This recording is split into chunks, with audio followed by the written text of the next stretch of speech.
Plato's theory of immortality. The dialogue called after Phaedo is interesting in several respects.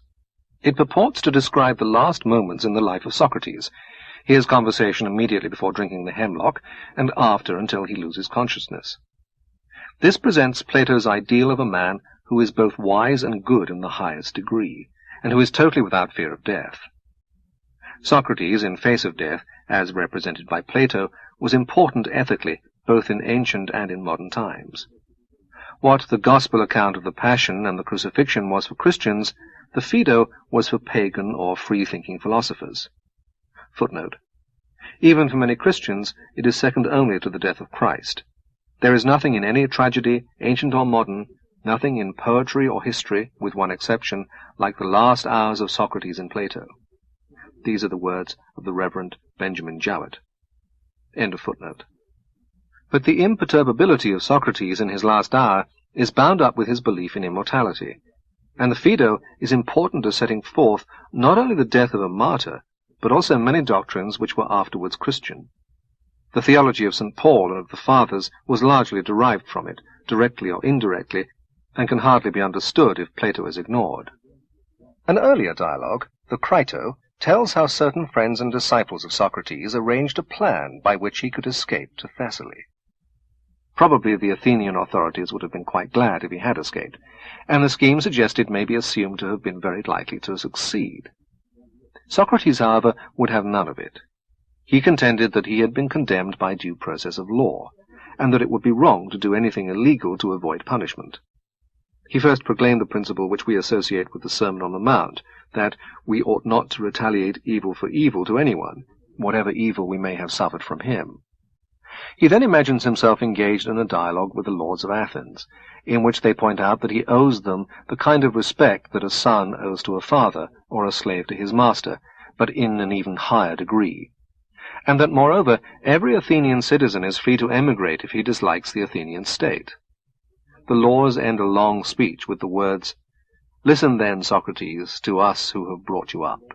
Think not of life and children first, and of justice afterwards, but of justice first, that you may be justified before the princes of the world below. For neither will you, nor any that belong to you, be happier or holier or juster in this life, or happier in another, if you do as Crito bids. Now you depart in innocence, a sufferer, and not a doer of evil, a victim not of the laws, but of men. But if you go forth returning evil for evil, and injury for injury, breaking the covenants and agreements which you have made with us, and wronging those whom you ought least of all to wrong, that is to say yourself, your friends, your country, and us, we shall be angry with you while you live, and our brethren, the laws in the world below, will receive you as an enemy, for they will know that you have done your best to destroy us." This voice, Socrates says, I seem to hear humming in my ears, like the sound of the flute in the ears of the mystic. He decides accordingly that it is his duty to stay and abide the death sentence. In the Phaedo, the last hour has come, his chains are taken off, and he is allowed to converse freely with his friends. He sends away his weeping wife in order that her grief may not interfere with the discussion. Socrates begins by maintaining that though anyone who has the spirit of philosophy will not fear death, but on the contrary will welcome it, yet he will not take his own life, for that is held to be unlawful.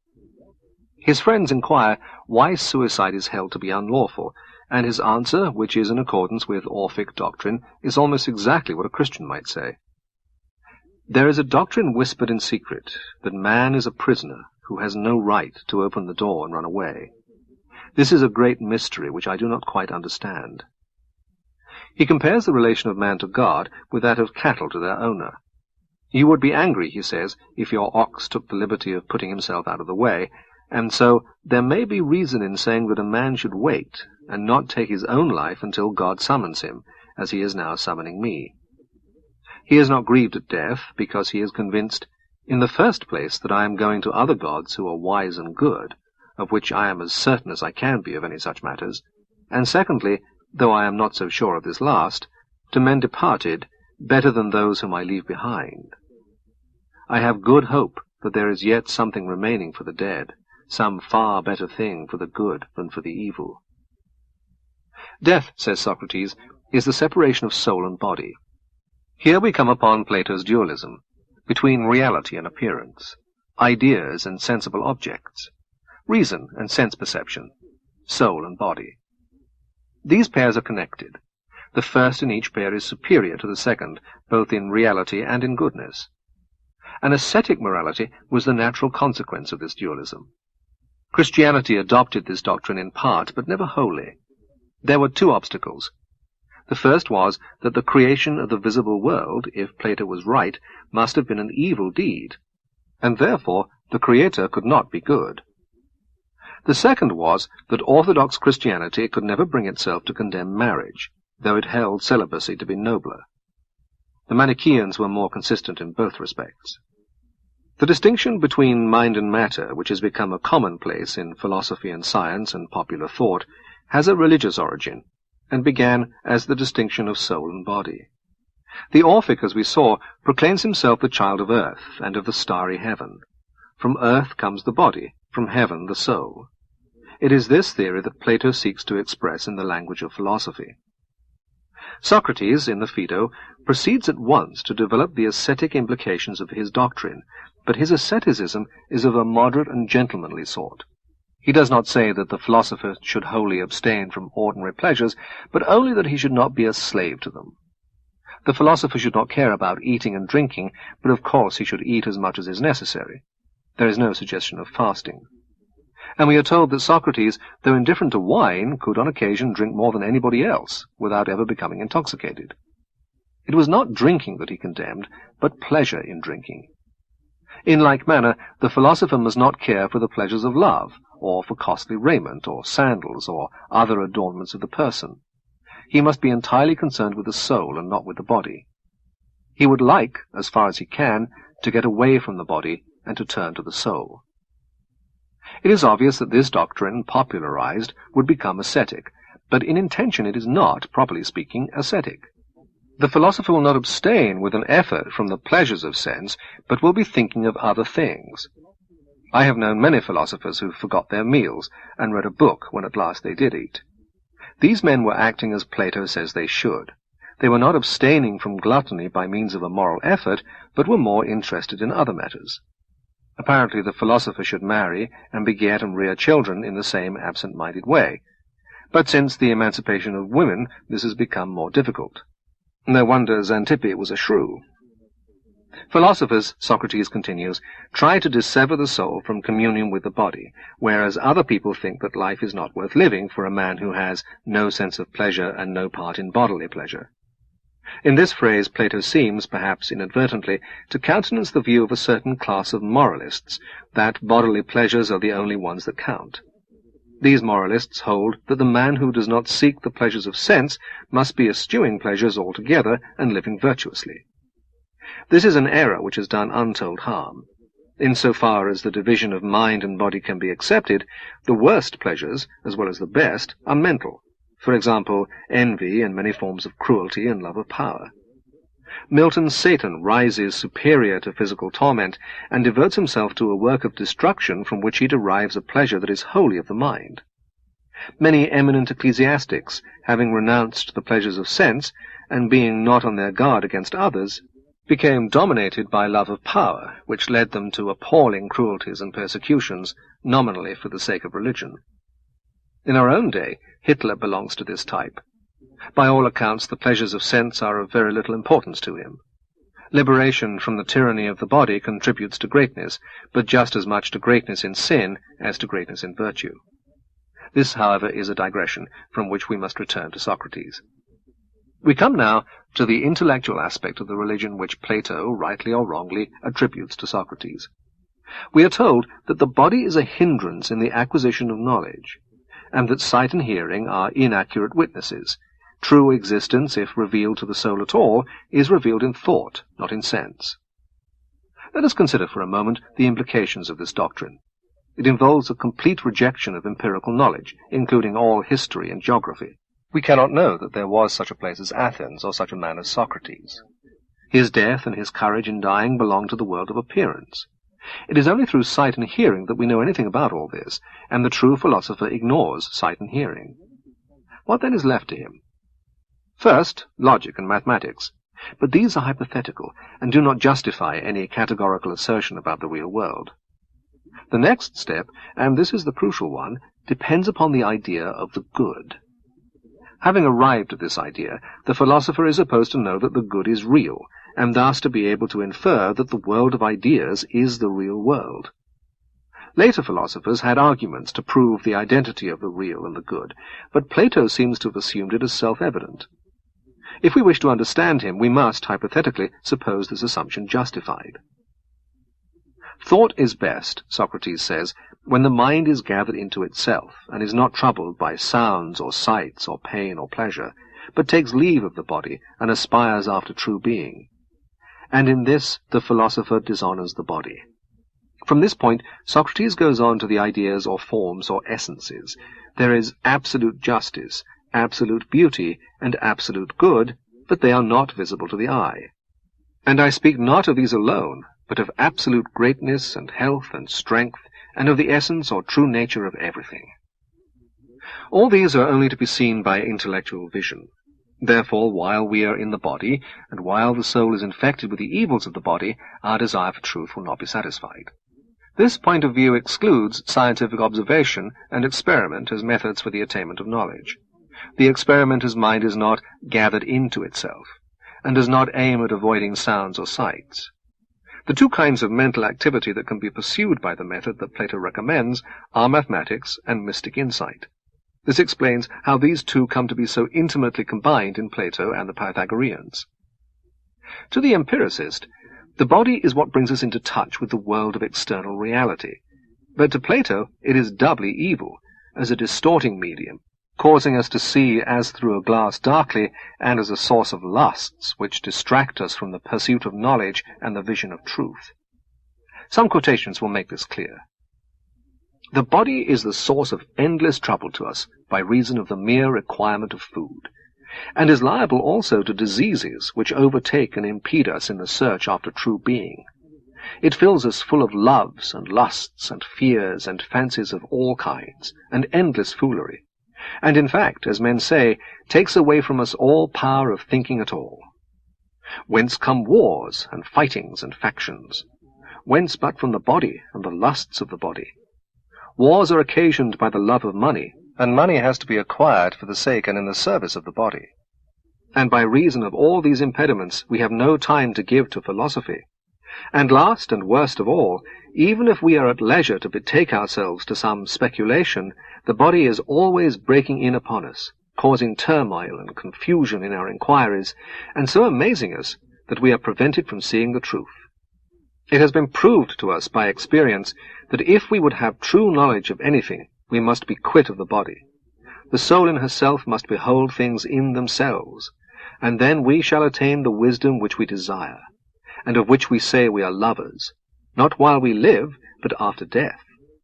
For if, while in company with the body, the soul cannot have pure knowledge, knowledge must be attained after death, if at all. And thus, having got rid of the foolishness of the body, we shall be pure and have converse with the pure, and know of ourselves the clear light everywhere, which is no other than the light of truth. For the impure are not permitted to approach the pure. And what is purification but the separation of the soul from the body? And this separation and release of the soul from the body is termed death, and the true philosophers, and they only, are ever seeking to release the soul. There is one true coin for which all things ought to be exchanged, and that is wisdom. The founders of the mysteries would appear to have had a real meaning and were not talking nonsense when they intimated in a figure long ago that he who passes unsanctified and uninitiated into the world below will lie in a slough, but that he who arrives there after initiation and purification will dwell with the gods. For many, as they say in the mysteries, are the thyrsus-bearers, but few are the mystics, meaning, as I interpret the words, the true philosophers. All this language is mystical, and is derived from the mysteries. Purity is an Orphic conception, having primarily a ritual meaning, but for Plato it means freedom from slavery to the body and its needs. It is interesting to find him saying that wars are caused by love of money, and that money is only needed for the service of the body. The first half of this opinion is the same as that held by Marx, but the second belongs to a very different outlook.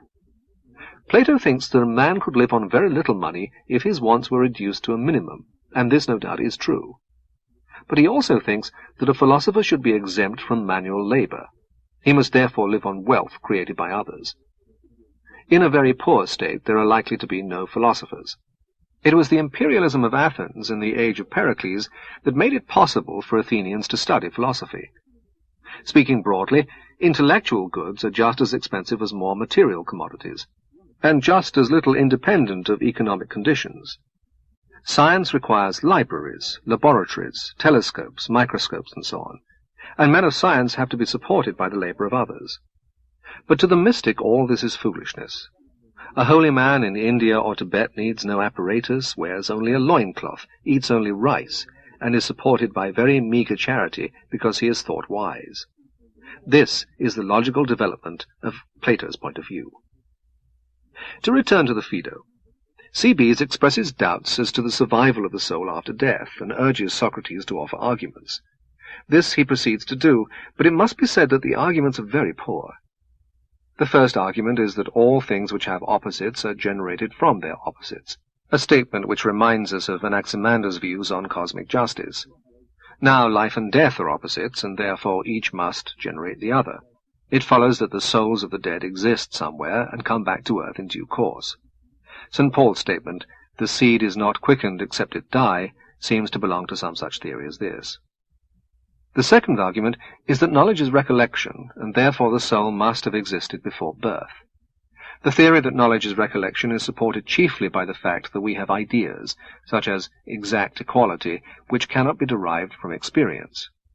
We have experience of approximate equality, but absolute equality is never found among sensible objects, and yet we know what we mean by absolute equality. Since we have not learnt this from experience, we must have brought the knowledge with us from a previous existence. A similar argument, he says, applies to all other ideas. Thus, the existence of essences and our capacity to apprehend them proves the pre-existence of the soul with knowledge. The contention that all knowledge is reminiscence is developed at greater length in the Meno, 82 and following. Here Socrates says, "There is no teaching but only recollection." He professes to prove his point by having Meno call in a slave boy, whom Socrates proceeds to question on geometrical problems. The boy's answers are supposed to show that he really knows geometry, although he has hitherto been unaware of possessing this knowledge.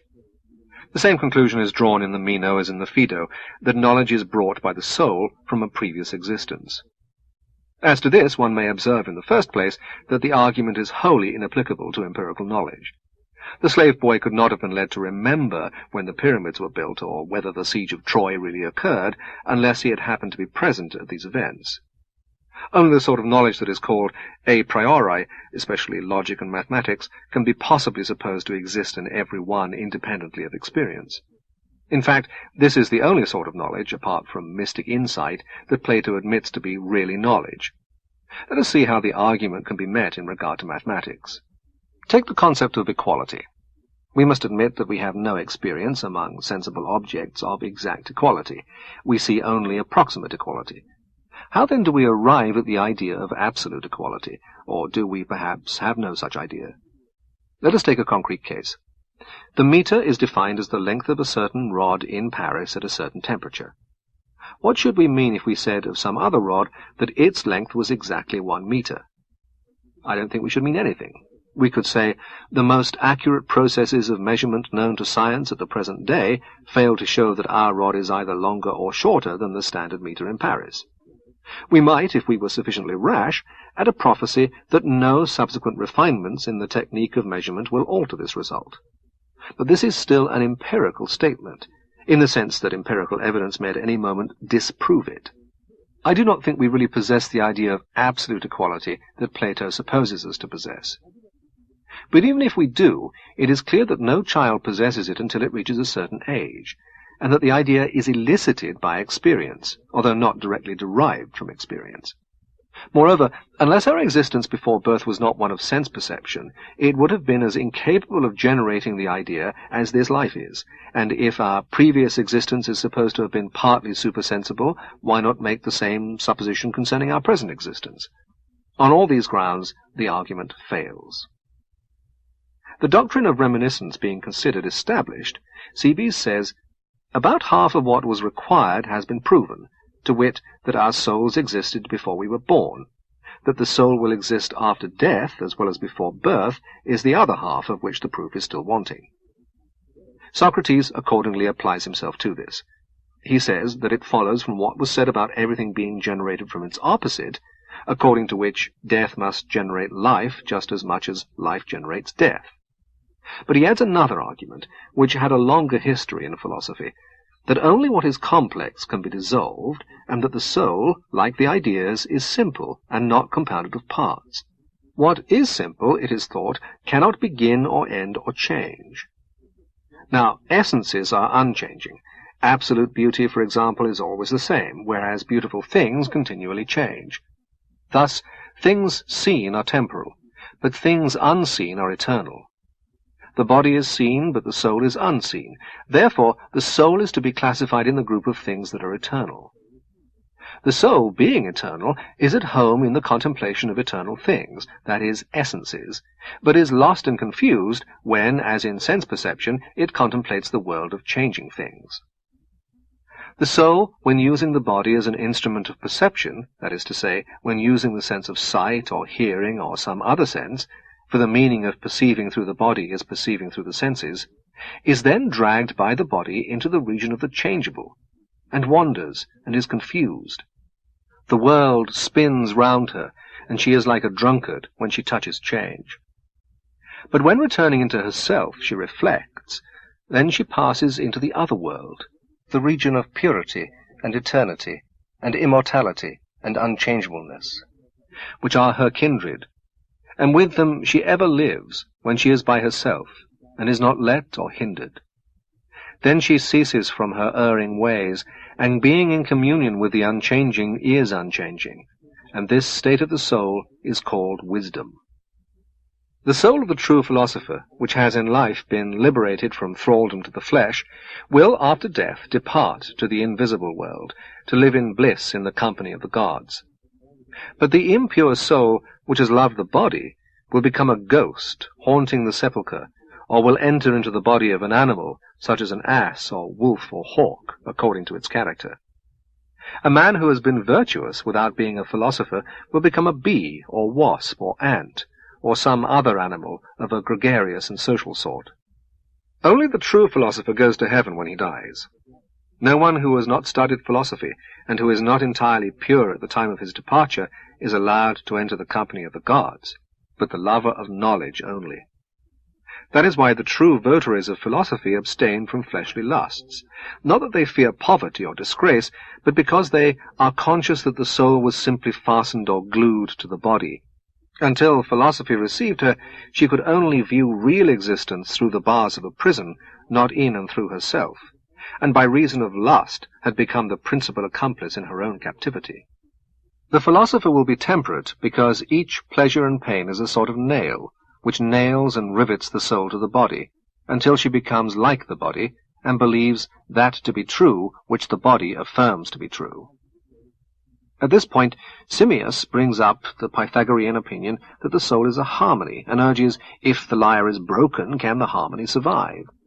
Socrates replies that the soul is not a harmony, for a harmony is complex, but the soul is simple.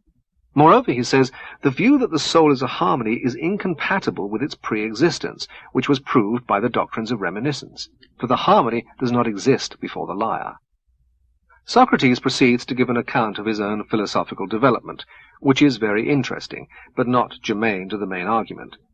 He goes on to expound the doctrine of ideas, leading to the conclusion that ideas exist and that other things participate in them and derive their names from them. At last he describes the fate of souls after death, the good to heaven, the bad to hell, the intermediate to purgatory. His end and his farewells are described. His last words are, "Crito, I owe a cock to Asclepius. Will you remember to pay the debt?" Men paid a cock to Asclepius when they recovered from an illness, and Socrates has recovered from life's fitful fever. Of all the men of his time, Phaedo concludes, he was the wisest and justest and best. The Platonic Socrates was a pattern to subsequent philosophers for many ages. What are we to think of him ethically? I am concerned only with the man as Plato portrays him. His merits are obvious. He is indifferent to worldly success, so devoid of fear that he remains calm and urbane and humorous to the last moment, caring more for what he believes to be truth than for anything else whatever. He has, however, some very grave defects.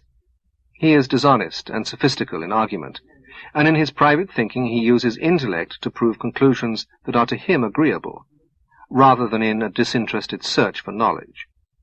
There is something smug and unctuous about him, which reminds one of a bad type of cleric. His courage in the face of death would have been more remarkable if he had not believed that he was going to enjoy eternal bliss in the company of the gods. Unlike some of his predecessors, he was not scientific in his thinking, but was determined to prove the universe agreeable to his ethical standards. This is treachery to truth, and the worst of philosophic sins. As a man we may believe him admitted to the communion of saints, but as a philosopher he needs a long residence in a scientific purgatory.